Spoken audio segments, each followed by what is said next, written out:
Welcome to the Birdie Fever Insider Series. Today, we have episode 2, which is the inevitable Creator Golf Tour in the Future of Creator Golf series. The rise of Creator Golf has been nothing short of explosive. But where do we go from here? The answer is clear: a dedicated Creator Golf Tour. Do you think a Creator Golf Tour is the next logical step in the evolution of the space? Why or why not? Drop those answers in the comments and let's chat about it. We think that it is the next step in the evolution of Creator Golf. There really isn't a place to go or hide other than that. What we've found is that there's always a bubble with everything. So with any type of market or industry, a Wild West situation always turns out to where cream rises to the top, and that cream mixes with other cream in similar industry, right? So in golf, that relates to basically where the top creator bunch are mixing with the top pro bunch and the old guard, okay? And the old guard is losing eyeballs faster than you can say it. And so they're looking for fresh faces and fresh insight onto what they can do to get the eyeballs back or even just get eyeballs at all. And they're struggling. They are on struggle street on the struggle bus. I'm telling you right now, they are down 19% from year over year in eyeballs to the PGA Tour. That is nasty. Now, to be fair, they do have an increased amount of subscribers subscribing to streaming services, but it still is a net year over year loss. And that is no bueno, kids. It's not going to work, and they know it. And that's why they're doing things that seem very desperate. Some of those things out there include like the TGL. Some of those things out there include bringing on a creator council, which just recently happened. There's just no way to slice it any different, or there's no other way to skin this baby, is that they need eyeballs, and there's only one way to get them, and that is to actually go to the drawing board and make their product, which is their players, more personable. And the players are resisting. This is evidenced by Justin Thomas's letter that he just put out to the entire crew of PGA Tour. So every player got a letter from Justin Thomas saying, guys, we need you to embrace it. The DP World Tour hired on creators to have them make funny commercials where they're going through these like gauntlet of tests and tasks to try to become creators. And it's kind of funny, but it's also not kind of funny. It's also kind of sad because it's the real truth. It's, comedy, they say, is like half truth, right?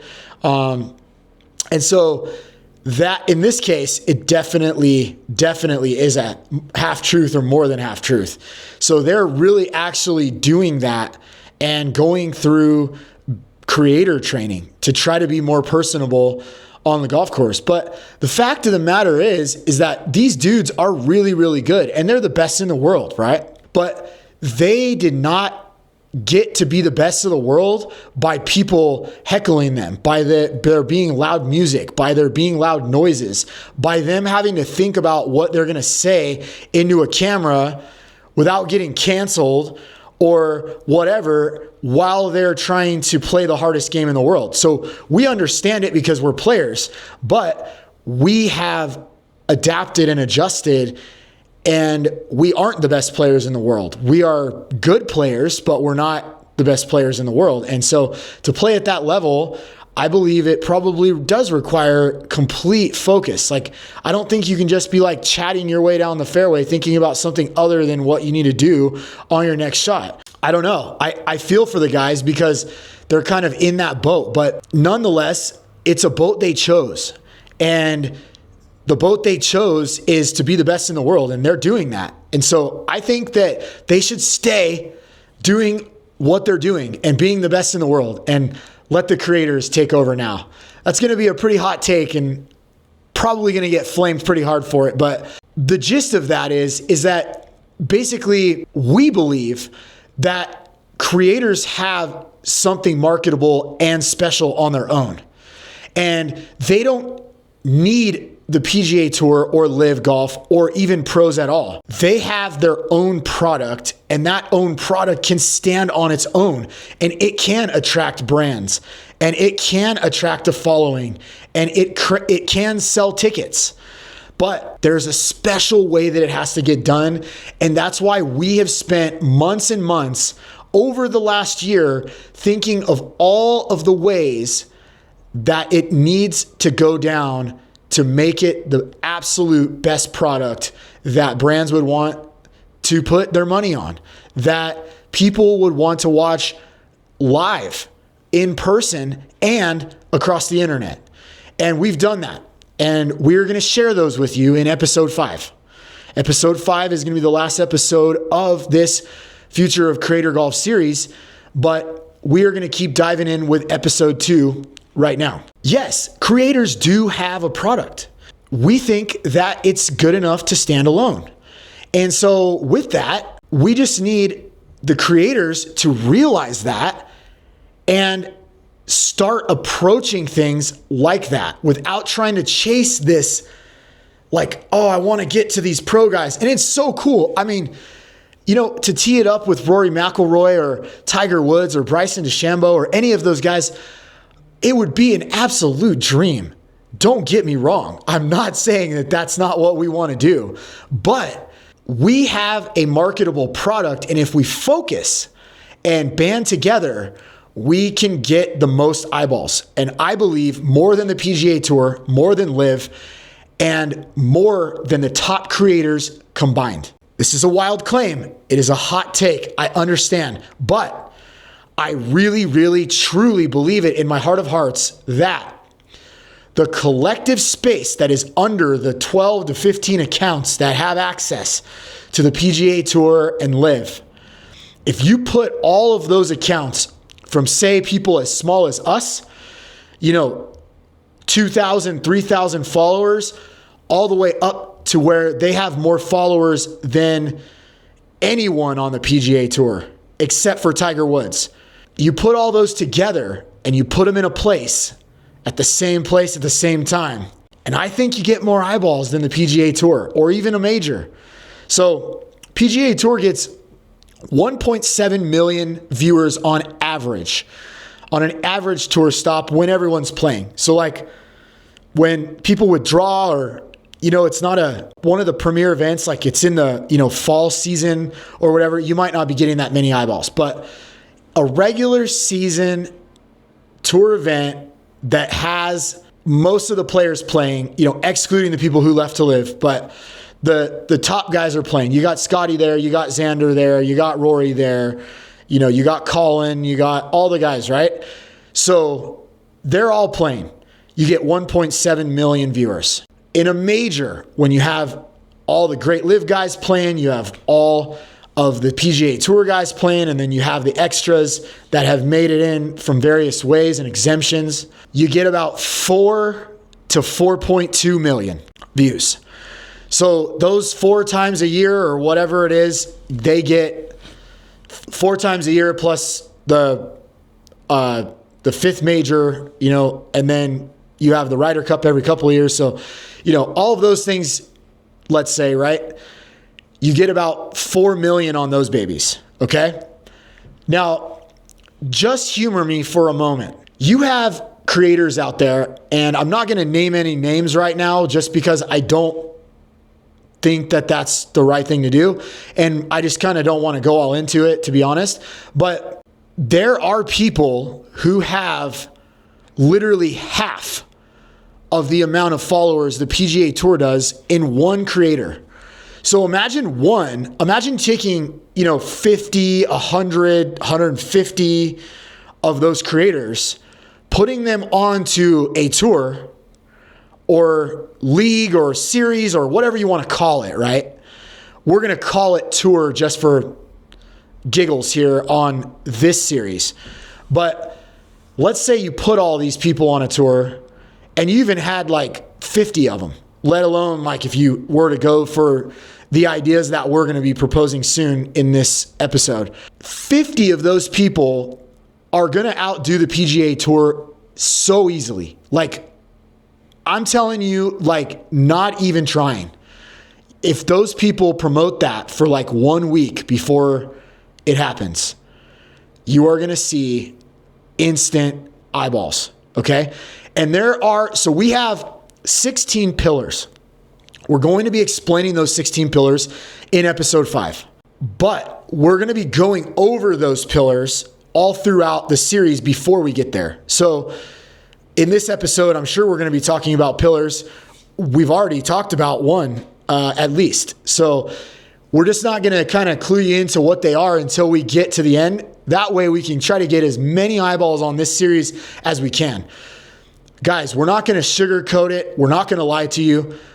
We want to be big in the golf space, okay? Just like anybody else, right? But we're not trying to do it with clickbait or trying to do it in a dumb way. We're trying to actually really help the space here, like absolutely change the space where investors might see this and spark ideas. If an investor sees this and doesn't understand where the money is going to be, heaven help them, because they're investing in all the wrong places if they're not listening to this. So we're small, we understand that, but we have really, really good ideas. I'm a business person by trade. This is not my first rodeo. I've built businesses and I know what it takes. I've actually built a business in an industry that was Wild West, and I watched all of these things occur in very much the same way as they're shaping out and playing out now. And that's why I can see the pattern of where we're going and where we're headed. And the people at the top, they only get so far. And that's what the guys unfortunately don't realize, like the Rick Shields and the Grant Horvats, is that they naturally are the ones that are there.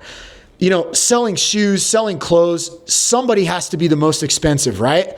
Like, somebody does. You have, your Walter Hagen that you have in the Dick's Sporting Goods, and then you have Malbon.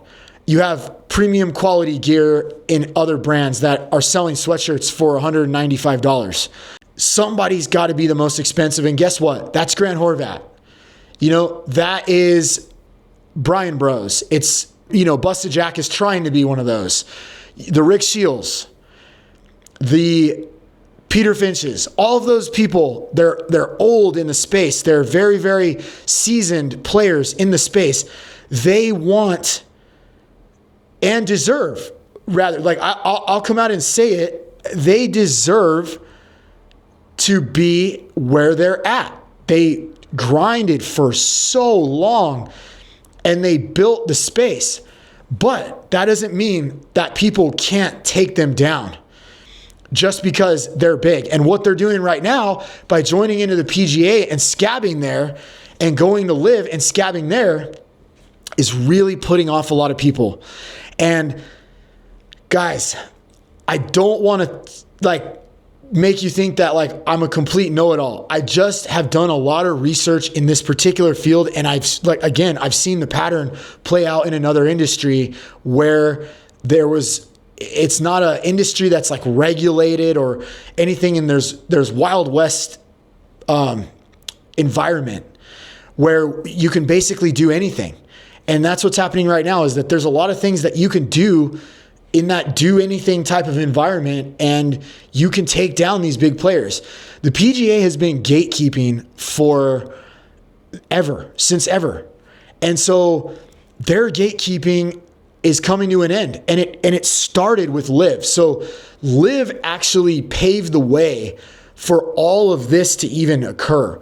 So you still had some big channels out there, but Live really, if you noticed, kind of socked it to the PGA, and then all of a sudden there was a creator revolution, right? And that wasn't a coincidence.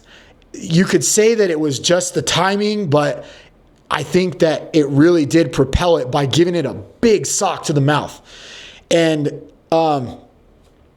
that's just my feelings on it. I think that the PGA had a very big stronghold on everything, and they still do. They're going to have a stronghold on everything. They're going to have a stronghold on records and stats, records. Certain courses are probably never going to stop working with them, and they're going to be exclusive to the PGA. There's lots of things. They probably have technologies and things that they have patented, and systems and things that they do, and all that stuff is going to stay with the PGA. But long story shorter is that these guys are weakened. They are essentially, if golf as a whole is going to put them up there on the pedestal and say that that's what the audience wants, which dictates everything, okay? When they actually don't want it, you are saying that you want golf to fail. And so all these guys that go, people, not guys, but people that go onto these posts and say, shrink the game, bro, shrink the game. Like, oh, you guys are terrible, bro. Like, just golf, bro. Why do you do all this other stuff? Just golf. Those people are very foolish, because I get that they're like fighting for the records and the stats and the history and the tradition and all of that. And it's undeniable that stuff got us here to where we are and got golf where it is. And I don't think anyone's going to forget that. No one's forgetting Ben Hogan. No one is forgetting Jack Nicklaus. No one is forgetting Tiger Woods. It's not happening. None of those people are going to be forgotten. And those records are going to be awesome. But that doesn't mean that the world is going to keep watching the PGA Tour when all the secrets came out during the Live fight. And all of the things that have transpired since then, you're just not going to get it. Even if golf comes back together at this point, there's no way it's going to knock out creators.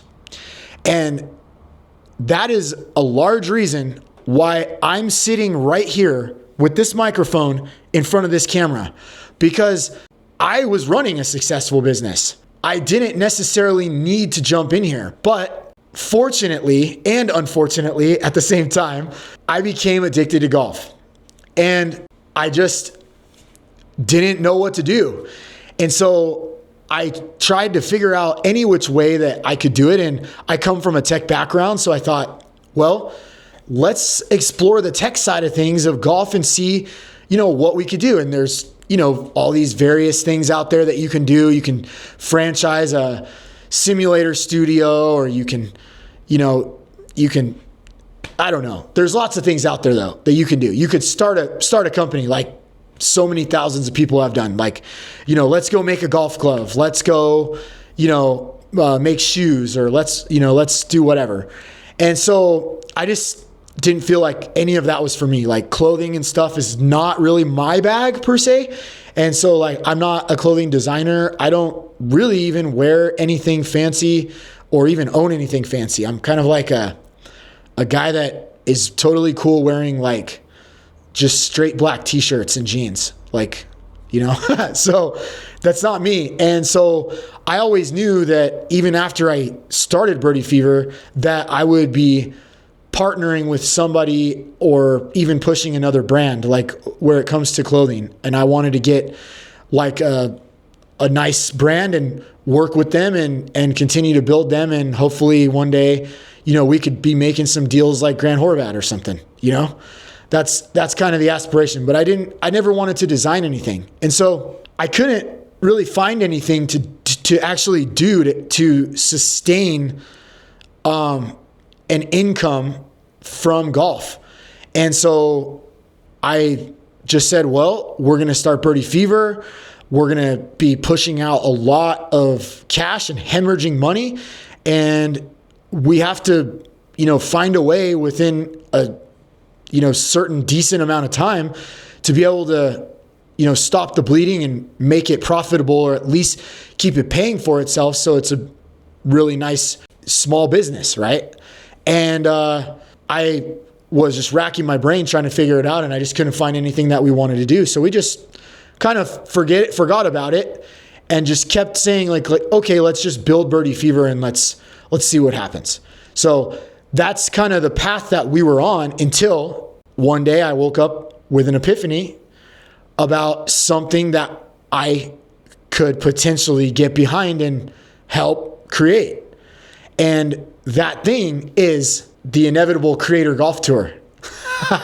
Because I looked around and I saw nothing virtually like being done on that front. And there were a couple of things. There were a couple of events, right? You had like the good stuff, and you had, they did like one of the Creator Classics, and, but none of that was done even close to the way that it needs to be in order to get and retain these eyeballs. You're just not going to do it the way they're doing it, because they're doing it from a profit-related standpoint. They're not doing it from an advertising-related standpoint.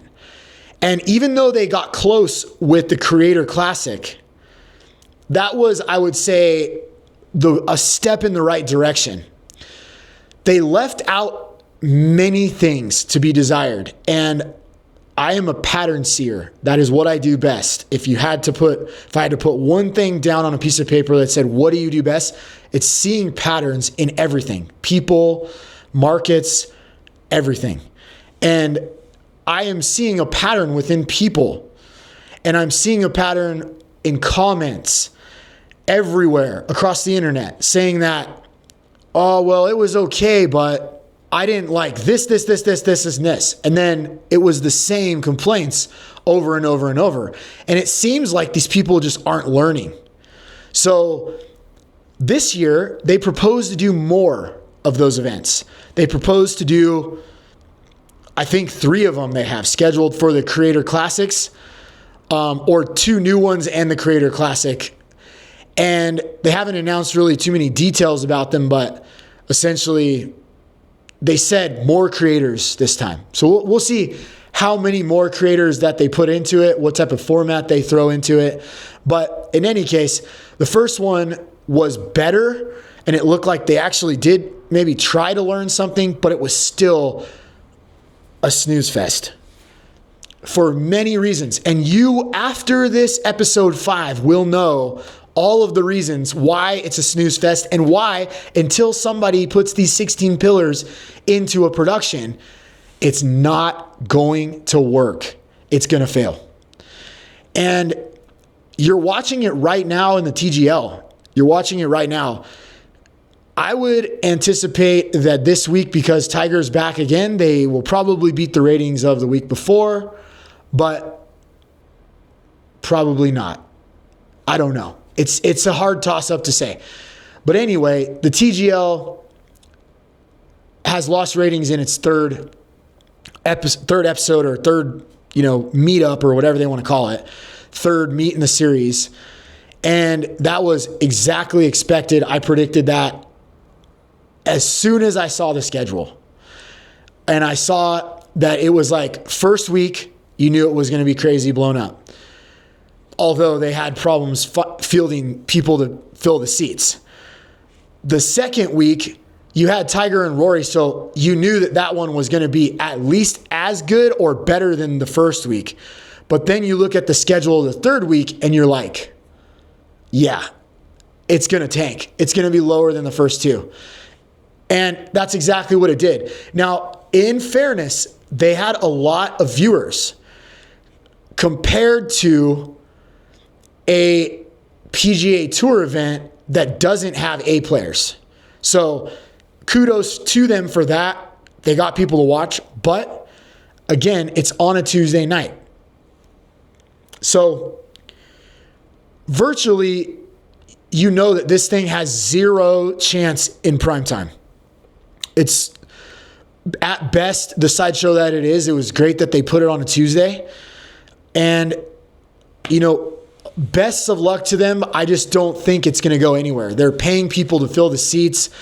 They're calling in celebrities. They're calling in favors with celebrities, telling them to get there. And it's not working out. You can see that the higher level influencers that are part of all of the PGA's productions are just super scabby, cringy on the internet. You got like D-Rap, bless his soul, love the guy. It's hard to say anything about him, but you're shilling, bruh. And everyone can see it. You're only seeing the positivity, the crazy high positivity from all the people who got invited to the stadium, got to play in it, got to cover it, or has a stake in the Creator Council, which basically is a non-paid job that is scabbing for the creator space to the PGA Tour to teach them how to make better productions in exchange for access to the PGA Tour and its productions. So it's just all one big scab job. And all the people that are doing it, hey, get that bag, player. But it's not going to stop you from losing followers from here on out. You may have all peaked. When everybody knows that information, you are going to be basically in the same spot that Rick Shields is, where he lost 10,000 followers in a day. Now, I understand that doesn't sound like a lot in comparison to the amount of followers that he has, but still, it is a significant number of people who are hard nosed. I just don't think that it's the best move of the creators to do that. But like I said, there's got to be some people who are the most expensive, right? So they have to be those people that are going to be next to the top of the current top of the space. So you got those people and they're there. But that is a small club and they're not going to let anybody else in. So what happens is that your next biggest people who are maybe just smaller than those, they need a place to go and they're not going to get let in. So what they're going to do is they're going to band together with all those other creators from that, serious creator space number of maybe 1,500 to 2,000 followers and up, and all the way up to the top of the people who aren't included in these new LIV and PGA deals. And those people, when they take positions in this creator tour, the world is going to quickly see that it is the way. And when that happens, and it's the biggest thing in the space, those top creators are going to have to come back. And it's just going to be how it is. I've already seen this happen. So I am highly confident that it's going to go down the exact same way that our industry did in the same situation. And some people join up with the motherships, some people don't, but there's still success to be had either way. So just kind of want to throw all that out there for you so that you understand that all of these higher level deals are a bubble. And even if somebody's got to do it, right? And even if it's them, it's just only going to work for initial shock effect. It's not going to have any long-term gains. So you're going to have long-term gains where you have one of the keywords, authenticity. So as these creators are going up, as they went up through the ranks, they had authenticity behind them. Now that they're at the top, the authenticity is going this way. So the authenticity goes this way, the eyeballs go this way. Authenticity goes this way, eyeballs go this way. Okay? So when you mix authenticity with consistency, you get eyeballs. Consistency and being completely inauthentic, you're not going to get eyeballs. And so they're going to quickly find that out, but it's their game to find out, right? They made it to the top, and they got to figure out that the air is thin up there. Okay? You know what I mean? So moral of all of that is that we're happy for the creators. We're happy that the PGA Tour is even open to taking any sort of feedback or instruction from anyone. But we would much rather, as creators, and I'm kind of speaking for the whole creator industry here, is that we would rather have them doing that, but also not putting all their eggs into that basket. But we get it. I guarantee you that some of the deals were probably presented to them in a way where it was all or nothing. And they did what was best for their families. And that's why we aren't mad at them and we're not hating on them. The first segment that we're going to go into is the current landscape. We've seen glimpses of a creator golf tour with events like the Creator Cup, but it's time to take it to the next level. I've explained our position on the matter that there are way more things that need to be included. And we're going to tell you what those things are in episode 5, but it's not the time to get into them now. So, question for you. What are the biggest challenges facing creator golf today, and how could a dedicated tour address them? So, how does what I'm proposing fix the challenges that golf is going through or creator golf is going through?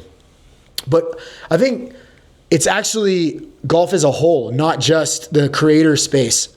I just think that this is natural. It's going to be a natural evolution and a really good thing for creators and for golf. And we're going to get into that in just a moment of why. So segment 2 is tour structure and format.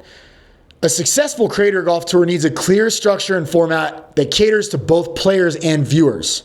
And that's what we believe, is that both sides are getting the maximum benefit, right? So you got players that are going to be getting what they want, and you're going to have fans that are getting what they want. And that's the relationship that you have to have. And so right now, if you think about it, like if you think about the PGA Tour or LIV in that way specifically, what is the outcome of that thought? So it's like the players have a place to be spotlighted and to have that light shine on them and to play amongst the best competition in the world. But guess what? They're no longer playing against the best competition in the world, unfortunately, because they're split. So that right there takes away the players, forget about all the money. So the money was part of it for sure. But basically the players weren't getting anything they wanted, because those are the number 1 and 2 things that they want. They want to play amongst the best in the world while having the light shined on them, and they want to make money. And they want to be the best and prove that they were the best at that time. And now that's all tarnished. It's all tainted, because there's no way that you're going to get this guy to believe that not having Dustin Johnson, Jon Rahm, Joaquin Niemann, Bryson DeChambeau, and others missing from, and Brooks Koepka, right? All of those guys and more missing from the PGA Tour's ranks. And you're going to give the credit where credit is due. The only person that you can do that with right now is Scotty. Scotty is an absolute animal. And, I think he honestly is saving the PGA Tour single-handedly right now. If there was no Scotty, I feel like the PGA Tour might just have to close. So, and that was evidenced just recently when those guys all had to drop out from, a couple of guys had to drop out from injuries, and then a couple more guys dropped out for whatever reasons they did. But you had 5 of the top 10 out of the tournament. So nobody watched it. It got horrible ratings. It got less ratings than the TGL. But that's to be expected, right? This isn't rocket science. We want to watch the best in the world. I'm a golf fan. Forget about Birdie Fever, forget about Creator Golf, forget about anything else. I'm a golf fan. I want to watch the best in the world play against the best in the world. I don't want to watch some of the best of the world play against some of the best of the world. That is your product, PGA. That is your product. Why are you trying to dive into our product? You have your product and you effed it up. You can go and try to reclaim your product, and that's what you need to be focusing on, not our product. Leave our product alone. And the Creator Council, damn it, I love you guys, but why? Why? Hopefully you guys see the light. Hopefully you guys watch this. Get your bag. I'm not mad at you for getting your bag, but hopefully you guys will come back and be a part of what we're proposing here in this series and make a product that is better than anything golf has ever seen. Again, super hot take. I understand, but don't worry about it. I'm going to leave that burden to me throughout these 5 episodes to prove it to you. When I present the 16 pillars, you'll quickly understand why everything has not worked up until this point. And then when you rationally think about all of the things that I'm going to present in episode 5, you're going to be like, oh, yeah, that makes sense. I've collected the data, I've studied the patterns, and I've brought it to you here. The question for segment 2 is, what would your ideal Creator Golf Tour look like? How many events? What type of formats? Individual or team play? So I'm going to tell you what my theory or my opinion is. And so this is going to be a lot of the meat and potatoes of this episode, number 2. So on the event side, I would like to see a minimum of 6 events, and I would like to see possibly a singles event, but the regular season of these events played as a team. And I would want to see some sort of collective free-for-all battle similar to a Ryder Cup at the end of the season. So a perfect scenario might be 6 to 8 events, a singles championship, and a free-for-all battle royale at the end from 2 different squads. I think that would be a solid season, and that has not been done yet.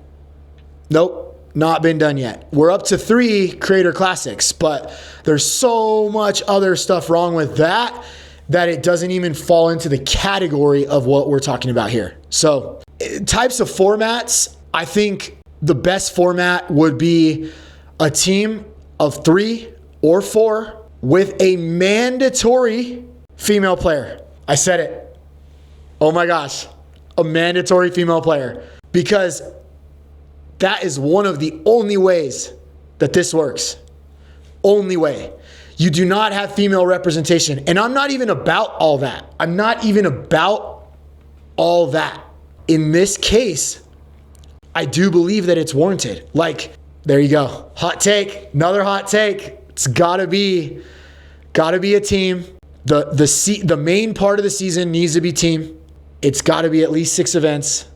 And it's gotta have 3 to 4 players, and it's got to have a female player, at least 1. So segment 3, qualifying and accessibility. A Creator Golf Tour should be accessible to all talented creators, not just the established names. Another hot take.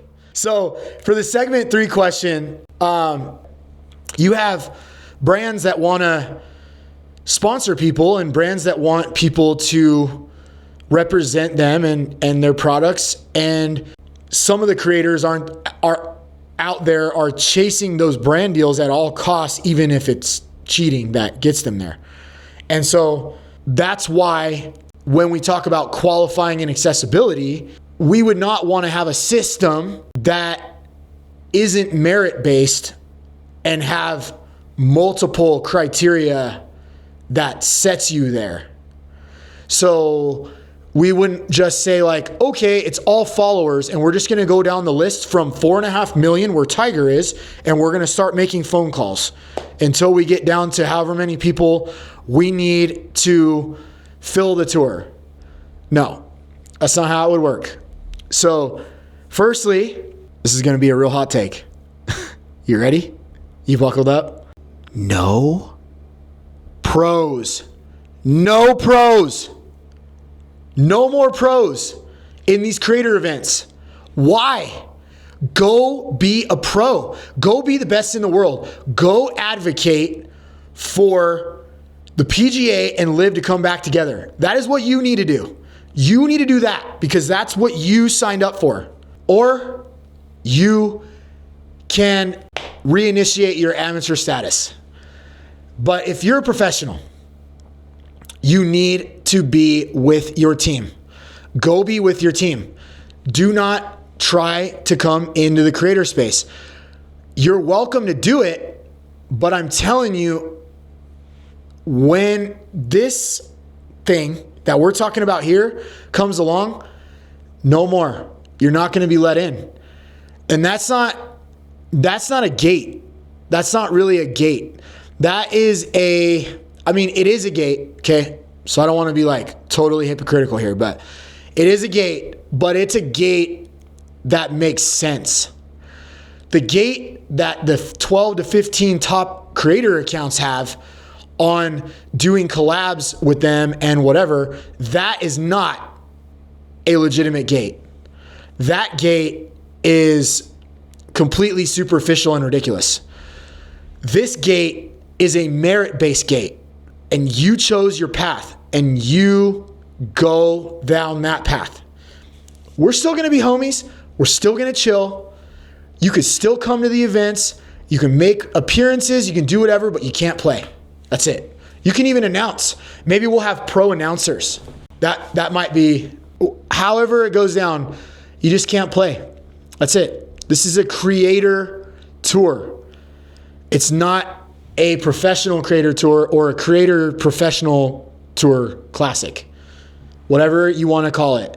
It is a creator tour for creators by creators. All right?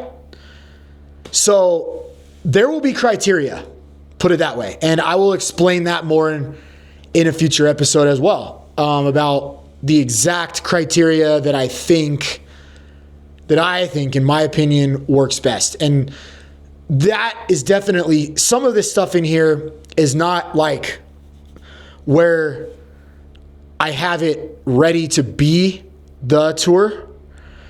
I wanted to try to build a tour, trying to invest in it fell through, but I still am willing to be a part of a tour that does the right stuff and is either highly creator friendly or a tour for creators.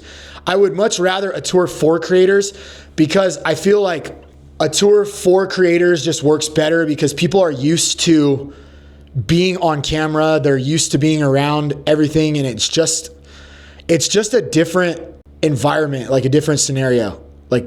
So I think that it should be all creators, but that's just me. I would still participate in a creator friendly tour or a tour that was based on merit, but also still friendly to creators. Does that make sense? So not just the best in the world, because if it's a tour about the best in the world, there are plenty of those. There are hundreds of them. So that brings me to a part of that where it's like, I like the Grass League. Grass League, Todd, you guys are doing a great job, Todd. I think that you're hitting on some of the things, and you are making it better, and you're reaching towards it. They've installed a few of the pillars,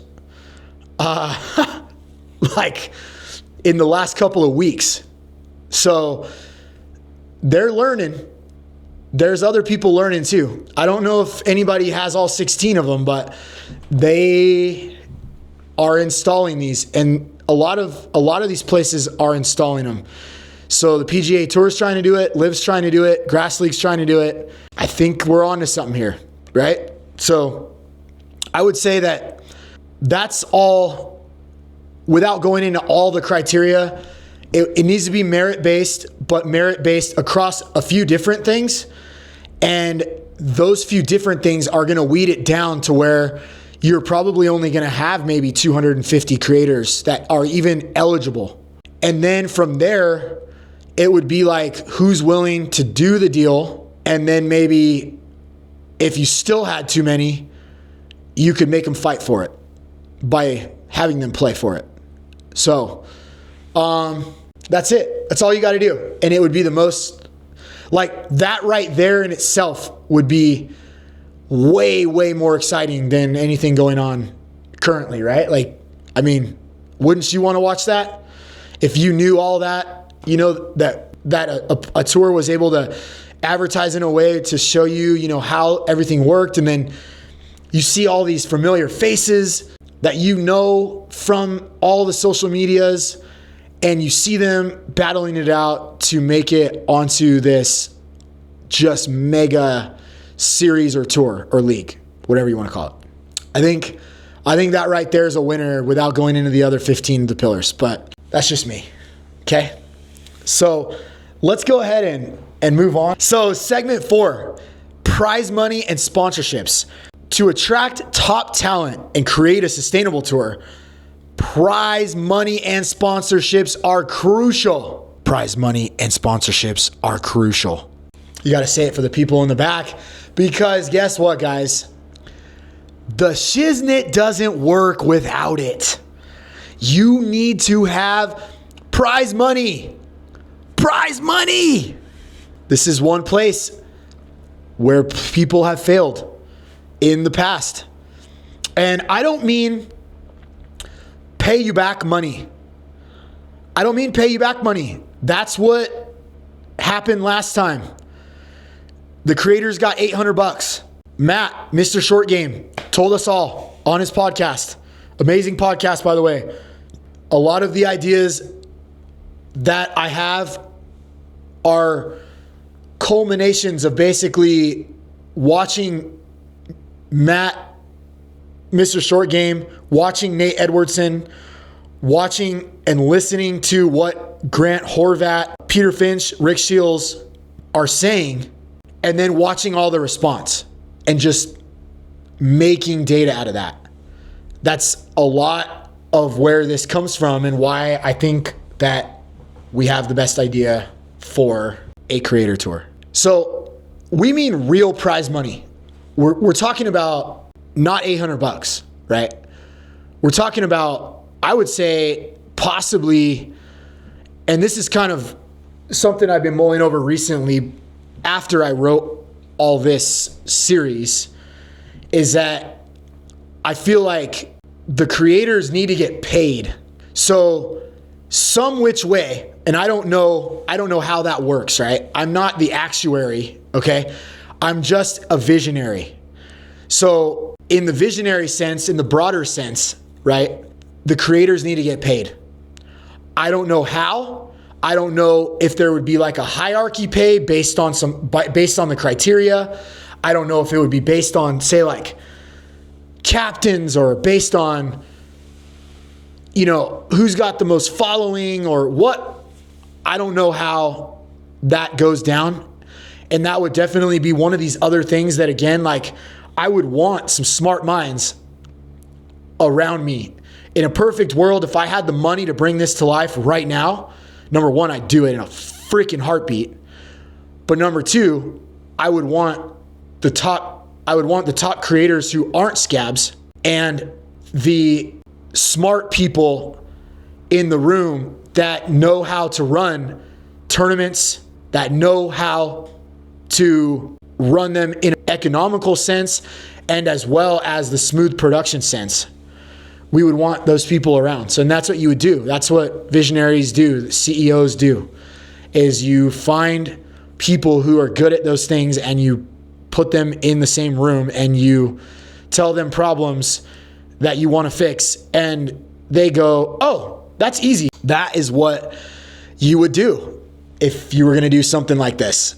So all you investors out there, if you already have that board or have the resources to do that, this might be up your alley. It can be bigger than anything we've ever seen in the golf space. So I'm very disappointed, even though I knew it was the natural evolution for those top creators to go to be with the top people in the golf world. I knew that it was natural, but I'm still disappointed because people have free will, you know? And seeing someone that has free will to build something with other creators and then just kind of go and settle, especially the ones that talk smack about it. So like it would be different. Like if we were giant, like say like our channel gets huge like next tomorrow, right? We were never talking smack about LIV. We were talking smack about the PGA before LIV came about, and we were talking smack about how they were reluctant to do anything to change their situation when they had all the power. You know, but that's deserved. That's deserved smack talk right there. But we weren't hating on LIV. We weren't hating on LIV. We weren't saying Saudi blood money. We weren't saying this is stupid. You know, the only thing I don't like, to be honest, is the traveling. I get it that a lot of the guys were international guys and they wanted to play in different countries and stuff. And it's cool to have a couple different ones, you know, like the PGA does. But like this upcoming season in 2025, the schedule is like super disappointing. Like no West Coast stops. That's whack. My question for you is, how can we attract sponsors to invest in this creator venture? How do we get the sponsors? How do we attract them? What would be their payoff? Let's take it from both sides. What is a sponsor going to get out of this league? What does the league get out of the sponsorship? Throw all that down below, and that's going to be a big one. We could probably talk for a month straight on this topic because there's so much that a sponsor could be getting out of this, and there's so much a league could be getting out of it. So I think that the sponsors, you really need to get the sponsors to ante up, because when you harness the collective eyeball power of the people who would potentially be in this league, tour, venture, series, you have something bigger than all of it.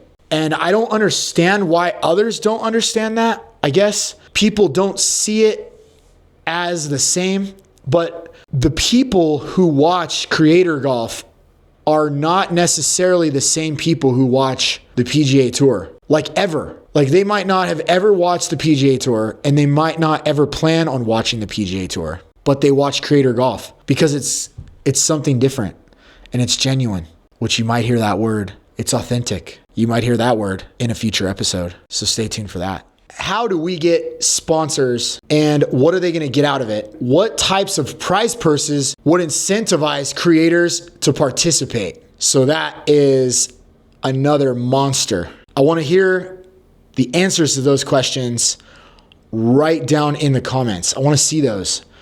We really, really want you to engage here. Like, this is going to be awesome if we can get some eyeballs to this series and get some creativity flowing here. We're going to build what we think is the best platform for you, the best base. And then after this, you can run with it. And it's up to you guys, the fans and other creators, you know? So that does it for segment 4. We're going to move on to segment 5, which is broadcasting and fan engagement. A creator golf tour has to be easily accessible to fans and engaging broadcast and interactive elements. Correct. It cannot be just golf, golf, golf down your throat. There's got to be something else. And there's so many other things that can be done in a production. And these are the things that the PGA right now is trying to grab scabs on this creator council to try and learn, because they obviously couldn't learn from like watching. They need the actual people to help them, because they probably tried everything they could and it didn't work. And they're losing ratings like crazy. What incentivizes the creators to participate? That's a big one. It is. It really is a big one. But you got sponsors, you got merch, you got ticket sales. You could sell broadcast rights to it at some point. I don't think that season 1, any broadcast would pay money for season 1 because let's face it, nobody's going to really believe it except for the inside people. If Live Golf couldn't get TV rights in season 1, then it's probably a fat chance that anybody can get TV rights in season 1. But once you prove your model, you prove it's successful and it works, and that all you need is a wider audience, and you poll very favorably with the audience that you did have, somebody's going to sign you. Those are future opportunities, but it is what it is. So drop those answers below on those questions, and yeah, let's do it. So the question that we have for you in segment 5, what platforms should the tour broadcast on? How can we create a more immersive and interactive viewing experience for fans? We're going to tell you that, guess what, guys? This is a novel idea, but let's put YouTubers on YouTube. Oh my God. Isn't that just the craziest idea? What a wacky idea. Put YouTubers on YouTube. Unbelievable. That's some thoughtful stuff there. Guys, why would you not put this on YouTube? So we don't necessarily care where you're putting it as long as you're putting it on YouTube. Okay?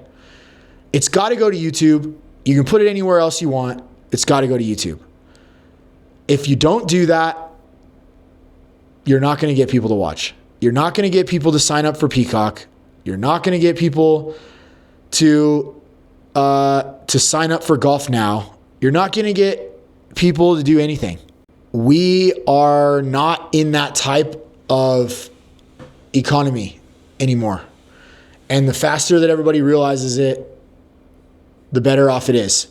Someone needs to pick it up as like an entire unit, like somebody like a Netflix or somebody that has a very, very wide audience, but then will also be okay with having it on YouTube. There's many people that have access to like Netflix, but not necessarily like Netflix and Hulu, but don't necessarily have access to YouTube on the same device.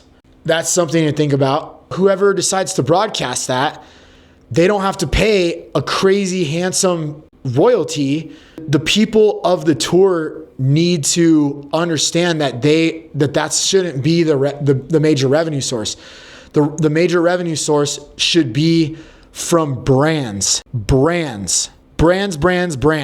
That's where the major revenue source. That's revenue source number 1. Revenue source number 2 should probably be merch. Revenue source number 3 could either be ticket sales or alcohol-based revenue. So gate, till, that should probably be number 3. And then maybe this one as number 4. Whoever takes on the broadcast rights. Somebody that would just want to put it on to add it to their collection, but they're not paying so much. They're just more of giving the tour a boost of like a name, and then also getting something that people like to watch, but not make it so like numbers driven, because the numbers, you might not hit it. But you can't go without YouTube.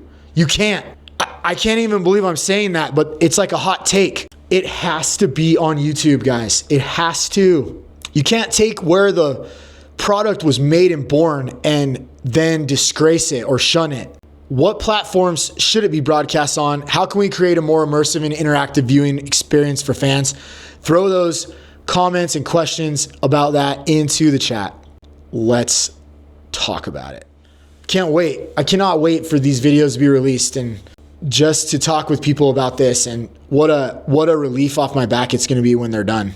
I've just been holding all this information for months, trying not to let it out, because we were obviously trying to invest in this and other things as well. And now it's just kind of like, it's not really, we're still investing in it. We won't own whatever these things are, but we're investing in it by investing in Birdie Fever because we're aiming to be a part of it.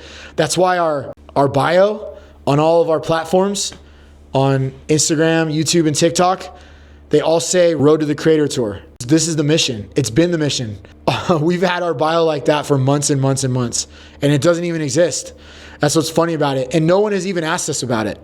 It's inevitable. And they're throwing all these other events, and all these other events, they just don't do well. And so we want it to be a sustainable thing and an open thing and something that encourages creators to be creators and something that encourages creators to become creators. There's a lot of people that are becoming golf creators, but for this reason, there could be a giant faction of them that would be interested in doing something like this, and knowing that it exists, just knowing that it exists would be something to aspire to. When you look at the life of a PGA Tour player, there's a lot of people that can't even imagine doing the things that those people have done because they just don't have the setup.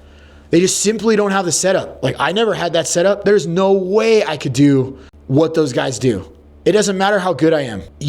These people are people that they have sponsors from an early age. Since they're 13 years old, they have sponsors, some of them. And that's evidenced by some of the messes that people have gotten into, like Tony Finau and others. I'm sure there's many others that have gotten into some debacles with signing some deals from an early age. You know, it's great. Yeah, you have talent, but it's just all kind of like, it's so like fly by night. There's not a model for it. Like, you could be really good at golf and you could never even get a sniff at becoming a PGA Tour player. You have to perform in cues, and maybe you're not good at the cue, or maybe you're not good in a Monday qualifier or whatever, but you're like a +7 and you're killing it. How many of those guys are out there? Tons. They're not all personable. They're not all brand representation. They're not built for that. They don't want to be in front of a camera. They don't want to be spectacled. They don't want any of that. And so it takes an individual to want all of that and be good at the game. I mean, you don't have to be good to be a creator, but what I'm saying is that to compete as a creator, you most likely have to be good at the game. So, and that's the part of the space that I think it's the most sought after one. I think it's the most platformed one, the one that will get the most eyeballs. And it doesn't mean that you have to have all people who are just good, but you're going to have creators that are good, creators that are funny, creators that are, for lack of a better term, the ladies, right? You're going to have these different aspects of life coming together playing on a tour. Whereas like right now, it's just like all cardboard, man. It's the PGA's cardboard. Their ratings show it. Nobody wants that anymore. Nobody wants cardboard golf, man. Everybody wants to be related to be interacted with. Segment number 6 here, building a community. Perfect segue, right? A Creator Golf Tour should foster a strong sense of community among players and fans. Oh my God. Boom. I bet you that's never been talked about at a PGA event. No, that's not fair. I'm sure that they have meetings about it, but they're just not good at it. Their ideas just aren't good at it. There are so many things that you could be doing during a tournament. For instance, like you had like an MC that just kind of like runs around the tournament. They could be doing all kinds of things. Could be somebody famous, could not be somebody famous. There's people that have tried that. Like they tried that during this recent match that was Bryson and Brooks and Scotty and Rory. They just still weren't good at it. Like there has been some other ones where they do that. Like I think Bob Does Sports commentated one of those events. I mean, yeah, get some people who are funny and put them out there and give them the power to give stuff away and get the fans interacting, the fans jumping. It's insane to me that nobody has done this, but it comes down to the willingness of the league itself. And this is why it's like you can't change the PGA. You can't. The Creator Council is going to try, and they're going to get probably very frustrated because the ideas that they're offering up are going to go in one ear and out the other. The people at the PGA, they're unwilling. They are so entrenched in tradition. They just can't do it. They just can't do it. And I don't even blame them. To be real, you got to go deep in soul search. And like, I've done that. I've done that searching. And I'm like, yeah, I don't even really want them to do that, because the things that they're going to try to stay alive they probably are going to like tarnish legacies and stuff. Like, it's crazy. Like, the PGA Tour needs to stay the PGA Tour. They just do. They need to stay in their lane. I don't know how else to say it. They need to stay in their lane. They need to make a deal with LIV and stay in their lane. We as creators need to build this. We need to build this. And it will rival those tours or possibly be greater than those tours. It doesn't mean that Titleist isn't going to sponsor the PGA. It's just going to mean that there's going to be less fans that go out and watch those events because there's something more entertaining out there. With that, there are many ideas, and this is where we really are counting on you here. This is if there's one place, right? It's the community discussion and community topic where you can shine so bright. How can we create a thriving community around the tour? Should there be online forums, fan clubs, or meet and greets? In my opinion, yes to all of those questions, right? All of those questions, yes, and so much more on that front of how it would engage. So much that can be done. I'm going to go into it at the end, but yeah, there's so much that can be done there. So drop those comments, suggestions, and questions into the chat, please. This is like biggest time to shine on the topic of the Creator Tour. So this brings us to our last and final segment of episode 2. And this one's called The Future of the Creator Golf Tour. The Creator Golf Tour has the potential to revolutionize the game and create new opportunities for everyone involved. And I truly do believe that. I believe that that is what will happen once somebody takes this idea and runs. But there's going to be some pushback, right? And so that's what I'm saying is, like, I think that the upper tours are going to push back.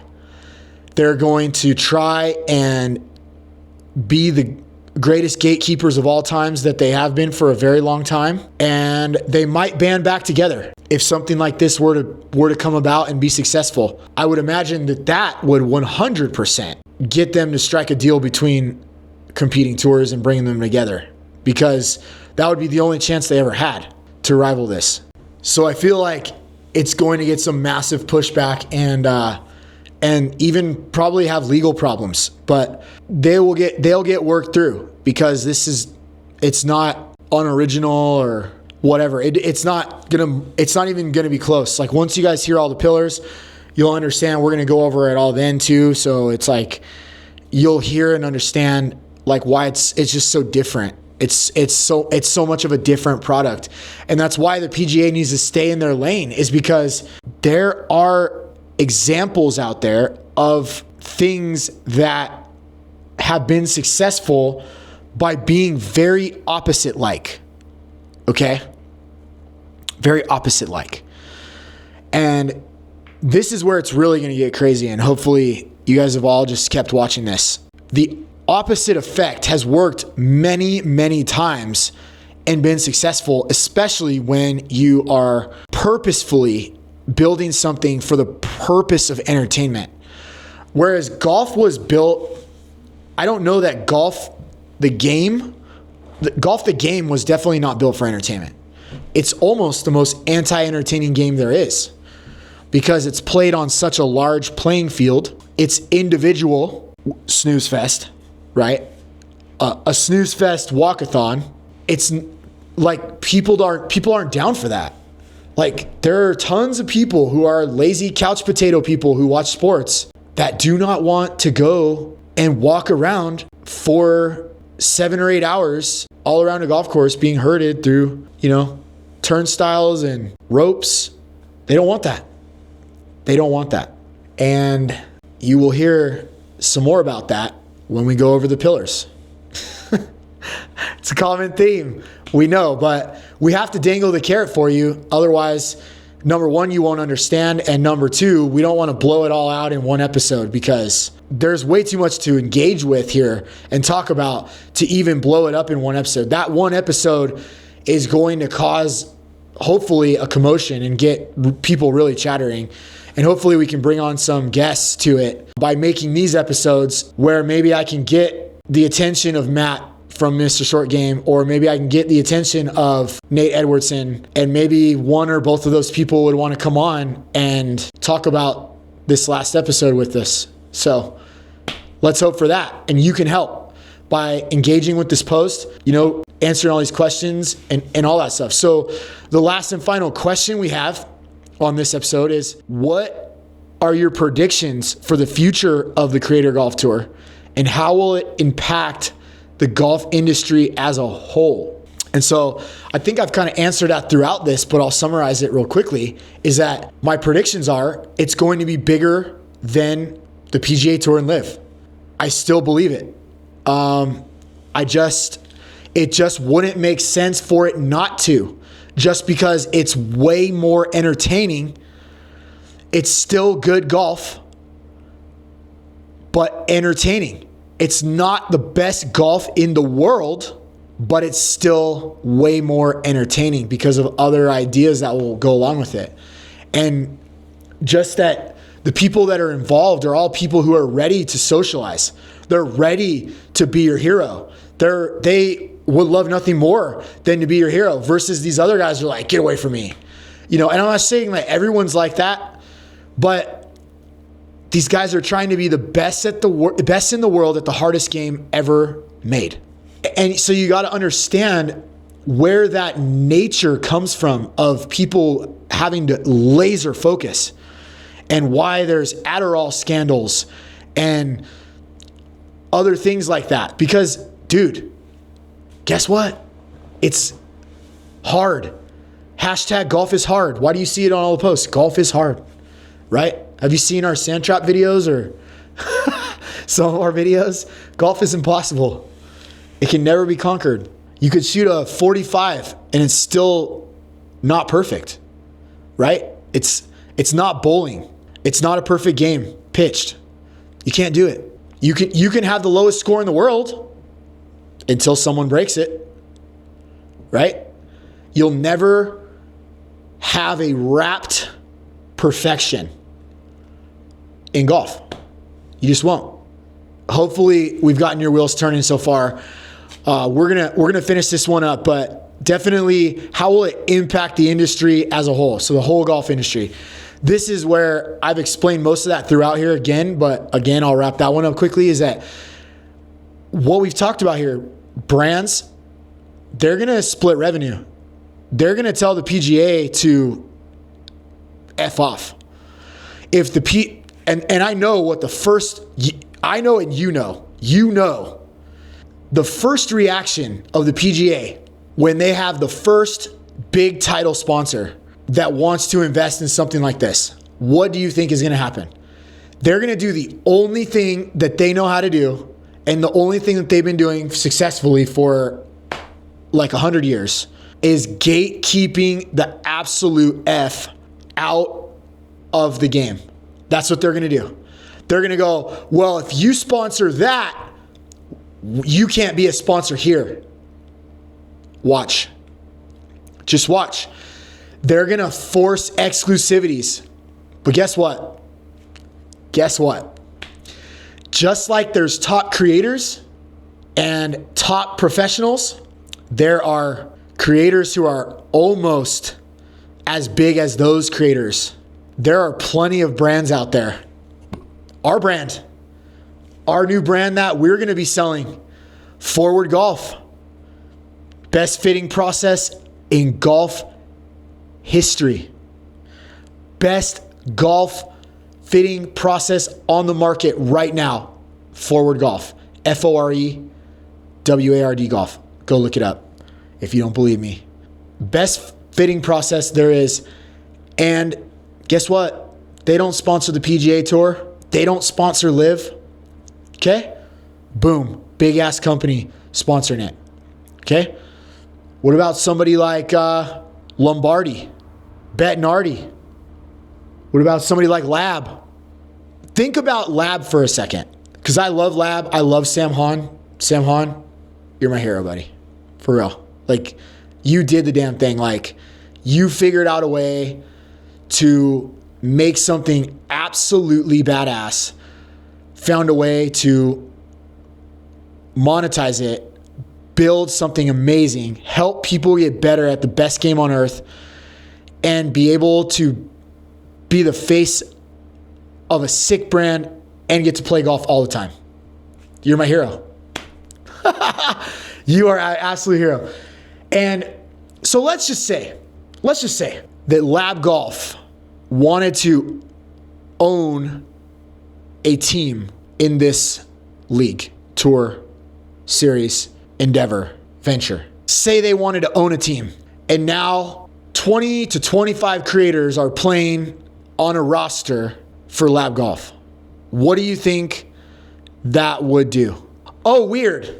That just happened for the first time in golf history. Callaway, 2 days ago, sponsored Legion 13 in Live Golf. I'm telling you that if you think that we built this giant 5-episode talk that's going to run probably 10 hours of total time, if you think that we built this yesterday, last night, we've been working on this for months. So we've already had that as an idea. It's so weird that it just happened because everybody is figuring it out, guys. They're all figuring it out. But I'm going to put them together in one place at one time in episode 5, 16 pillars, 5 of which have happened in the last 7 days from when I'm recording this. 7 days, 5 of my pillars that have never before been done have now occurred. It's time. It's time for this, guys. Like, I am from the future, maybe. I don't know. I haven't seen anything else. I've only seen this. This is all I know. Creator Golf Tour. Okay? So, let's wrap this baby up.